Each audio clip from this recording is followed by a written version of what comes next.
Rajya Sabha TV के खास programme गुफ्तगू में आपका स्वागत है। आज हमारे साथ मशहूर फिल्मी गीतकार इरशाद कामिल हैं।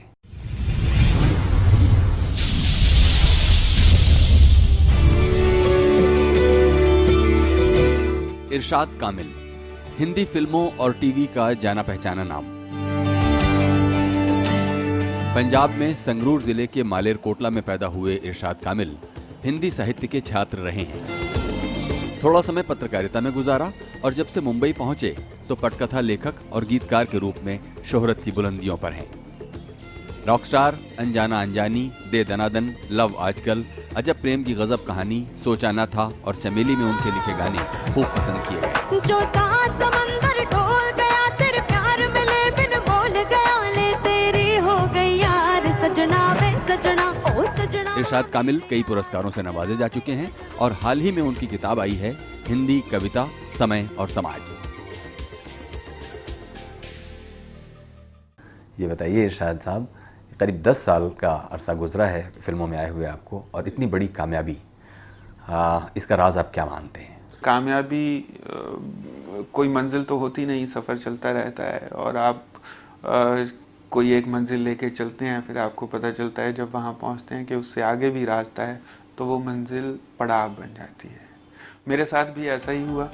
मिलके भी हम ना मिले, तुमसे न जाने क्यों मीलों के है फासले, तुमसे न जाने क्यों। तो वो कहने की जो एक ललक है, कहने की जो इच्छा है, वो ख़त्म नहीं हो रही। वो मुझसे कुछ ना कुछ कहलवा रही है, कुछ ना कुछ लिखवा रही है और यही इच्छा मुझे लगता है कि मुझे आगे ले जाए। पूछो ना पूछो मुझे क्या हुआ है तेरी बातों में आकर, ये इश्क हाय बैठे बिठाए जन्नत दिखाए हाँ हो रामा। ये बताइए कि जब आप ये सोचते हैं कि आरजू लखनवी से लेकर राजेंद्र कृष्ण से होते हुए साहिर लुधियानवी और शैलेंद्र से होते हुए आनंद बख्शी तक, और उसी कड़ी में आप जब अपना नाम देखते हैं तो क्या पाते हैं कि क्या इस पूरे सफ़र में कोई आप एक पाथ ब्रेकिंग कोई काम कर रहे हैं जिसमें एस्पिरेशंस अलग हो गए हैं, लोगों की रुचियां अलग हो गई हैं और कुछ नए चैलेंजेस हैं जिसके साथ आपको अब फिल्मी गाने लिखने पड़ रहे हैं? जब 2001 में मैं बॉम्बे गया था, उस दौरान जिस तरह के गाने लिखे जा रहे थे या जिस तरह का काम हो रहा था फिल्मों में, खासकर संगीत की दुनिया में, वो मुझे लगता था कि उस धारा का काम नहीं है जैसा जिनके आपने नाम लिए हैं। वो साहिर साहब की धारा का काम नहीं है, वो मजरू साहब की धारा का काम नहीं है। वो उस काम को एक रिवाइवल की ज़रूरत थी। आओगे जब तुम साजना, अंगना फूल खिलेंगे।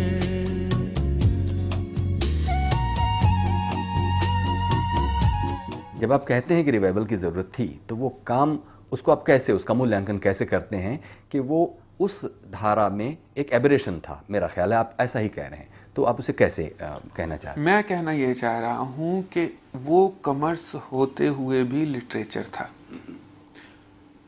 कमर्स इतना हावी हो गया उसके बाद फिल्मों में कि धीरे धीरे लिटरेचर को अपना दामन समेटना पड़ा।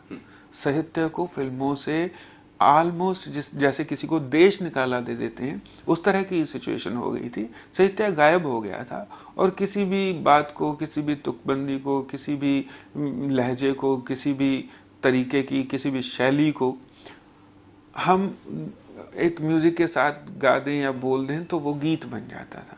लेकिन साहिर साहब के या मजरू साहब के, मैं आपको एग्जाम्पल के साथ ये बात कहना चाहूँगा कि ये दुनिया अगर मिल भी जाए तो क्या है, साहिर साहब जब लिखते हैं, या मजनू साहब लिखते हैं, हम हैं मताए कूचा वो बाजार की तरह, हर एक निगाह उठती है खरीदार की तरह। तो वो लिटरेचर से कहीं भी किसी भी लेवल पे कम नहीं है बात। ये जो साहित्य वाला एक नमक था वो फिल्मों के संगीत में से निकल गया था। मुझे लगा इस नमक की ज़रूरत है फिल्मों को, क्योंकि मैं साहित्य का एक विद्यार्थी हूँ, साहित्य का स्टूडेंट हूँ।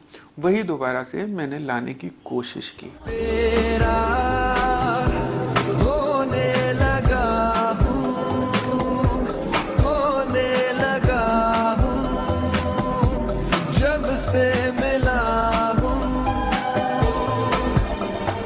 ऐसा नहीं है कि मैं साहित्य को फिल्मों पे थोपना चाहता हूँ।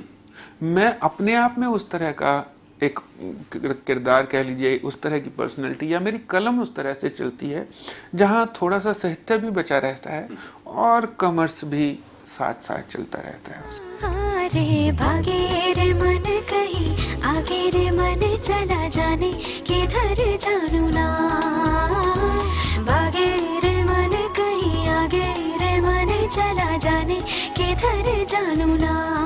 चमेली मेरे लिए एक ऐसा, जिसे कहते हैं विजिटिंग कार्ड बन गई कि लोगों को लगने लगा कि अच्छा कुछ हो रहा है। चमेली के गाने, चमेली का टाइटल सॉन्ग है भीगी हुई सी कोई शाम, वो उसका अंतर है वो रोशनी वो आग है या फिर कोई चिराग है जिसे धीरे धीरे जलना है, जिसे इस तरह ही चलना है, किसी मोड़ पर वो आज भी कंदील सी जलेगी, इस शहर में वो धूप सी बेवक्त ही ढलेगी।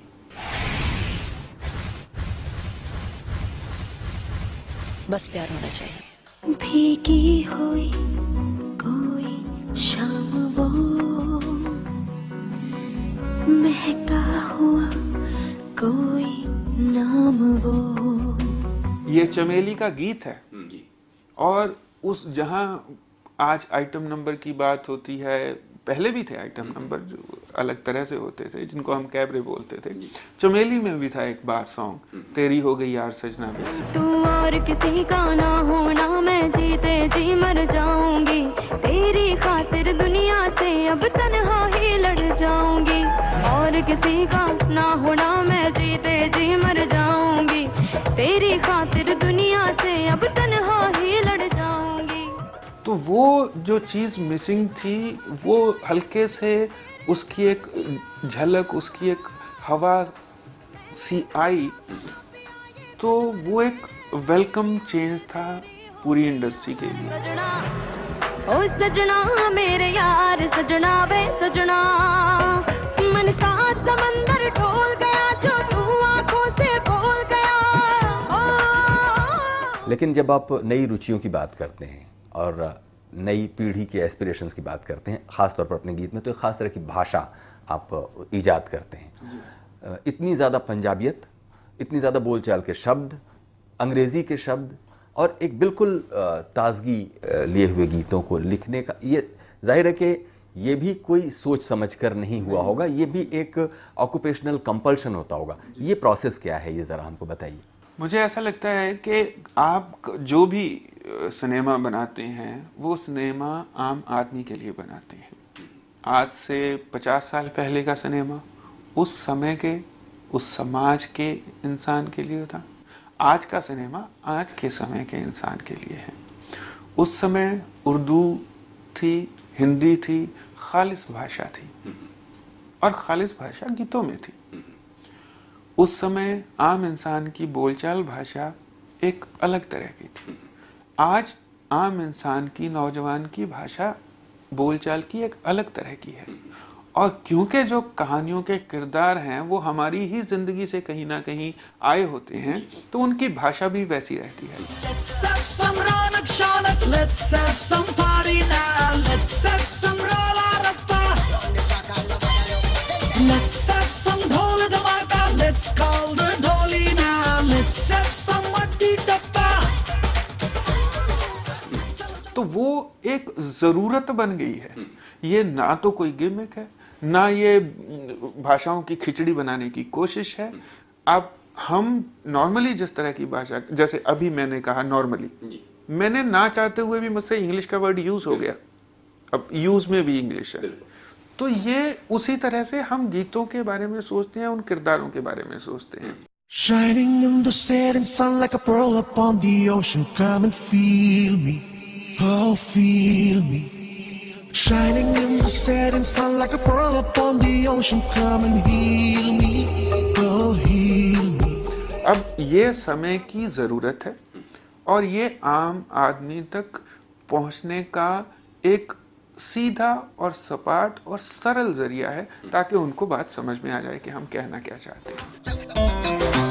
चोर बाजारी दो नैनों की पहले थी आदत जो हट गई, प्यार की जो तेरी मेरी उम्र आई थी वो कट गई। चोर बाजारी की अगर लिखने की प्रक्रिया देखें तो क्या ये गीत वैसा ही लिखा होगा आपने जैसा कि वो बन गया, या फिर उसमें बदलाव होते रहे? चोर बाजारी जो गाना था, मैं आपको बताऊं, एक अलग, ये बहुत नई सिचुएशन थी मेरे लिए। दो प्रेमी जो पहले प्रेमी थे अब प्रेमी नहीं हैं, मिले हैं, साथ कुछ वक्त बिताना चाहते हैं, पुरानी बातें नहीं करना चाहते, पुरानी बातें करके उदास नहीं होना चाहते, अफसोस नहीं जताना चाहते, वो चाहते हैं चलिए मिले हैं, इस वक्त को भी एंजॉय किया जाए। अब कोई फिक्र नहीं, गम का भी जिक्र नहीं, हाँ होता हूँ मैं जिस रास्ते पे आए खुशी वही। आजाद हूँ मैं तुझसे, आजाद है तू मुझसे, हाँ जो जी चाहे जैसे चाहे कर ले आज यही। उसमें जिस तरह के लफ्ज इस्तेमाल हुई है, जिस तरह का रदीफ काफिया उस गाने में पर्टिकुलरली है, उस रदीफ काफिया को निभा पाना फिल्मी गीतों में बहुत मुश्किल है। हाँ, रंग बिरंगा पानी पी के सीधी सादी कुड़ी बिगड़ गई।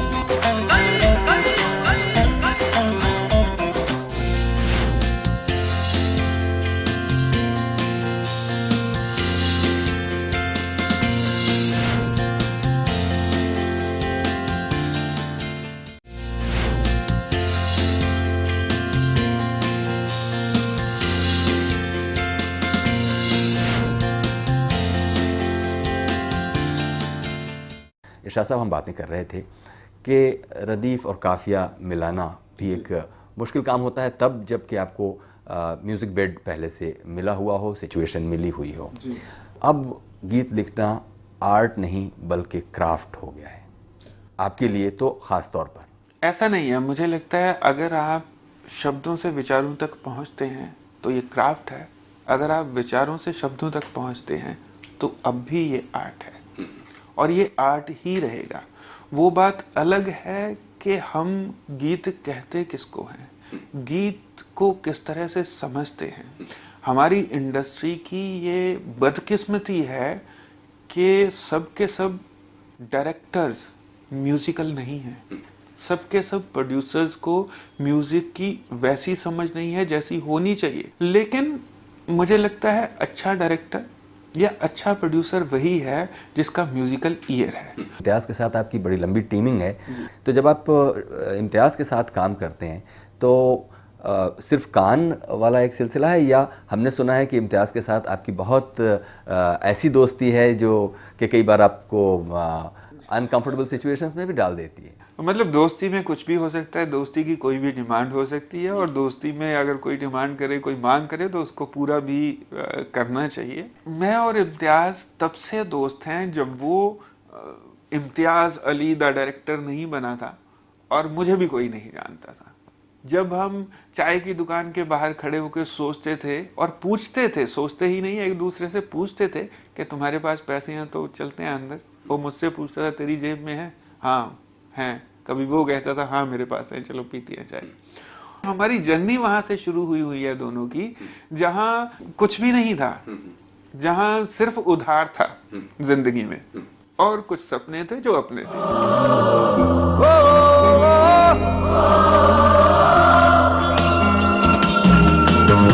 जो भी मैं कहना चाहूं बर्बाद करे अल्फाज मेरे, अल्फाज मेरे। मैं पुल बनने आया था साहित्य और कॉमर्स के बीच में। मैं दोबारा से जोड़ने आया था एक अच्छे सिनेमा को साहित्य के साथ, लोगों के साथ। जो भी मैं कहना चाहूं, बर्बाद करे अल्फाज मेरे, अल्फाज मेरे। यहाँ पर फिर अब एक बार इम्तियाज़ का जिक्र आना ज़रूरी हो जाता है। एक टीमिंग आप अपने कंफर्ट के हिसाब से कर लेते हैं कि हम इन उलझनों में नहीं पड़ना चाहते, इसलिए हम एक कंफर्टेबल टीम के साथ साथ चलते रहेंगे। और तब जब रॉकस्टार के लिए फायाकुन जैसे आप गीत लिखते हैं तो आपको इम्तियाज़ को समझाना नहीं पड़ता है कि मैं इसमें क्या कहना चाहता हूँ, क्योंकि वो फिल्म की सिचुएशन के हिसाब से इम्तियाज़ ऑलरेडी आपके साथ कन्विंस्ड हैं। मुझे ऐसा लगता है जो हर आदमी काम हर इंसान कर रहा है, पर उस काम को आगे कौन ले जा रहा है। चल हर इंसान रहा है, कोई कोल्हू के बैल की तरह चल रहा है, कोई एक सीधी सड़क पे चल रहा है, चल सभी रहे हैं। कोई, जैसा मैंने कहा, कॉमर्स से डर के काम कर रहा है। ये जो पास करने वाली, गाना पास करने वाली मैं एक सिचुएशन बता रहा हूँ, मैं वो सिचुएशन बता रहा हूँ, उन लोगों की सिचुएशन बता रहा हूँ जो व्यवसाय से डरे हुए हैं। कुछ होता है उसमें, कुछ ऐसा करिश्मा होता है, वो भले एवरेज भी काम हो, आपकी एक पॉजिटिव एनर्जी होती है सबकी, जब वो मिल जाती है एक एवरेज काम को भी एक बेहतरीन काम बना देती है। वो फिनिश ऐसा होता है।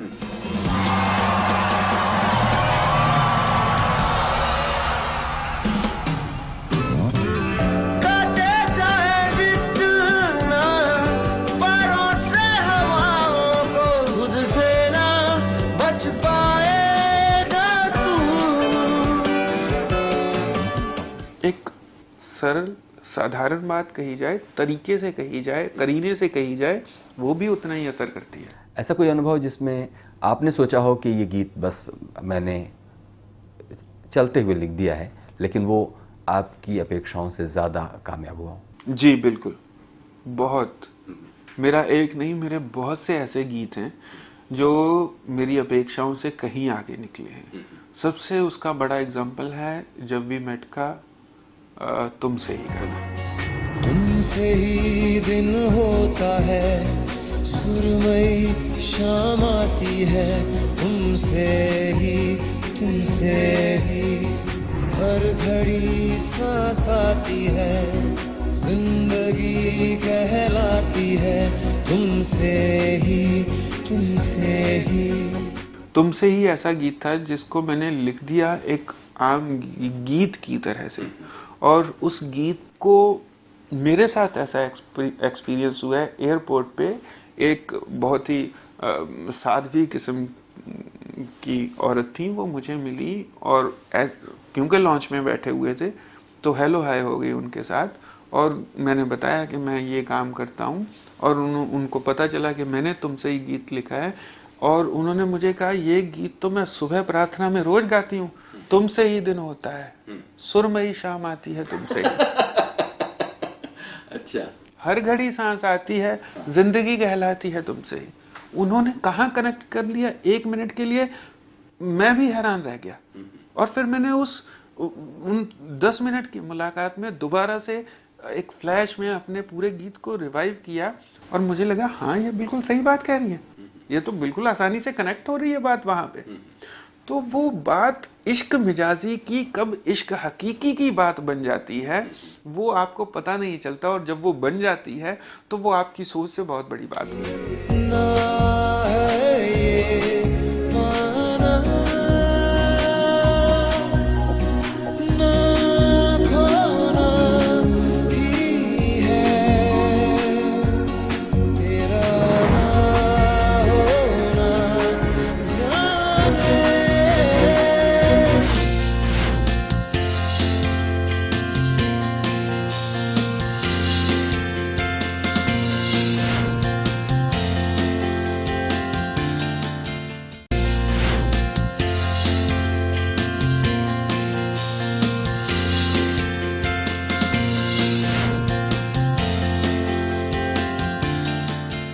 साडा हक जैसे गाने जब आप लिखते हैं तो साडा हक जैसे गानों में वो मीटर भी नहीं है कहीं, जो मीटर आपको परिपाटी से सिखाया जाता था। तो जब आप कहते हैं, मैं फिर वहीं से जोड़ूंगा कि जब आप पहुंचे तो आपको बहुत कुछ अनलर्न भी करना होता है। जी, लर्न करने से ज्यादा जरूरी अनलर्न करना होता है। आपने क्या सीखा है ये एक अलग बात है, वक्त आपको क्या सिखा रहा है ये दूसरी बात है, और उसके लिए आपका दामन कितना खुला हुआ है, आप कितने ओपन माइंडेड हैं। इन कतारों में या उधारों में तुम मेरे जीने की आदत का क्यों घोट रहे दम। बेसली का मैं, उस गली का मैं, ना जिसमें हया ना जिसमें शर्म। कुछ हकूक तो हमें संविधान ने दे ही दिए हैं, कुछ हकूक बड़े निजी किस्म के होते हैं, निजी मामला होता है जो कहीं लिखे नहीं जा सकते, न लिखे जाएंगे। जैसे किसी से दोस्ती करने का मेरा अपना पर्सनल हक है, मैं किससे मिलता हूं किससे नहीं मिलता हूं इसके बारे में किसी को भी बात करने का या सवाल करने का कोई हक नहीं है, क्योंकि ये मेरा हक है। मैं किससे प्यार करता हूं किससे प्यार नहीं करता ये भी मेरा हक है। मैं किससे बोलना चाहता हूं नहीं बोलना चाहता मेरा हक है। लेकिन ना चाहते हुए भी एक समाज है, वो अचानक से जब आप अपने इन बेसिक हुकूक की बात करते हैं, इन बेसिक हुकूकों की बात करते हैं, आपके सामने दीवार की तरह आके खड़े हो जाएंगे। तुम मुझसे मोहब्बत नहीं कर सकते, तुम मुझसे मिल नहीं सकते, तुम हमारी नाक कटवाओगे, मतलब तुम्हारी नाक मेरी जिंदगी से ज्यादा बड़ी हो गई। ये इमोशनल हक भी है, ये भावनात्मक तरीके से कही मांगे जाने वाले या कहे जाने वाले हक भी हैं, ये सामाजिक तरीके से कहे जाने वाले हक भी हैं। क्यों सच का सबक सिखाए जब सच सुन भी ना पाए, सच कोई बोले तो तू नियम कानून बताए। तेरा डर, तेरा प्यार, तेरी वाह, तू ही हक। तो इसमें ऑब्वियसली मैं भी हूं कहीं ना कहीं जो अपना हक मांग रहा हूं।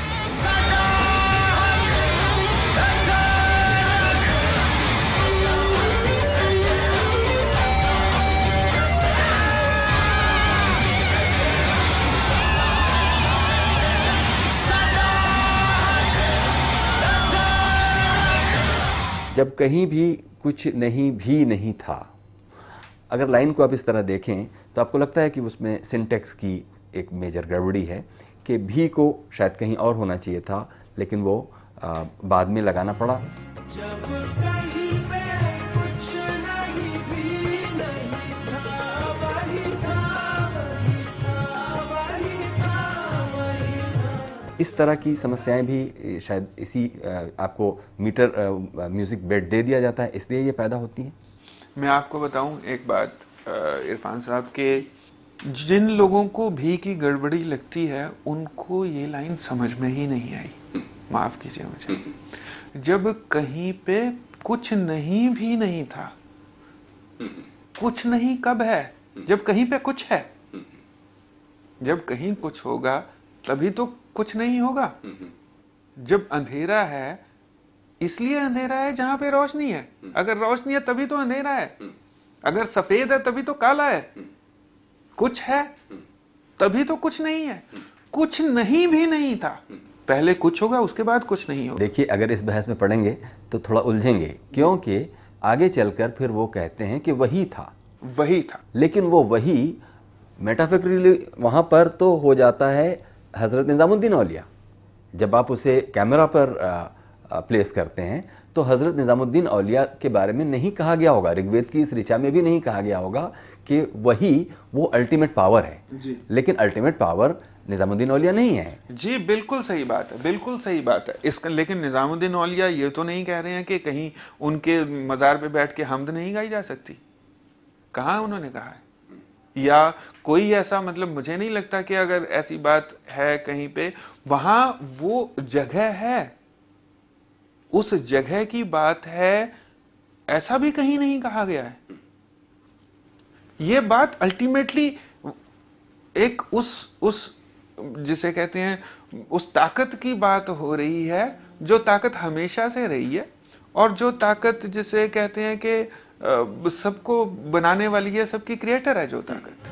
जब कहीं पे कुछ नहीं भी नहीं था, वही था, वही था, वही था, वही था, कुन फयकुन, कुन फयकुन। बहुत बहुत शुक्रिया इरशाद कामिल साहब, आपने हमको इतना वक्त दिया। बहुत बहुत शुक्रिया आपका, बहुत अच्छा लगा मुझे आपसे बातचीत करके। सदाकल्लाह।